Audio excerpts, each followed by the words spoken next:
બગસરા શહેરમાં marketing yard પાછળ પત્નીની હત્યાના ચકચારી ભર્યા કેસમાં પોલીસે ઘટનાનું રિકન્સ્ટ્રક્શન કર્યું હતું। પ્રાથમિક તપાસ પ્રમાણે રસોઈ બનાવવા જેવી નજીવી બાબતે થયેલા ઝઘડામાં આરોપી પતિ વિજય પરમારે પોતાની પત્ની વિલાસબેન પરમારની ત્રિકમ અને કુહાડી વડે નિર્મમ હત્યા કરી હતી। ઘટનાએ સમગ્ર વિસ્તારમાં અરેરાટી ફેલાવી હતી। હત્યા બાદ પોલીસે આરોપી પતિ વિજય પરમારની ધરપકડ કરી વધુ તપાસ હાથ ધરી હતી।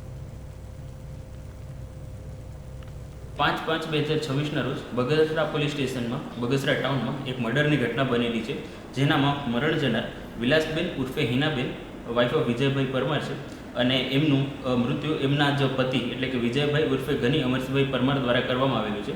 આ મામલામાં ફરિયાદ જે વિલાસબેન છે એમના ભાઈ પિન્ટુભાઈ કાંતિભાઈ ખેતલિયાની લેવામાં આવેલી છે।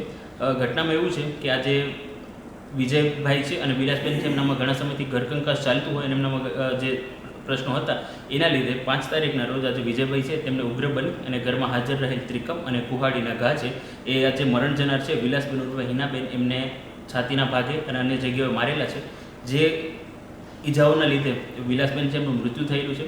બગસરા ટાઉન પોલીસ સ્ટેશન દ્વારા ઘટનાની જાણ થતાં જે આરોપી છે વિજય એમના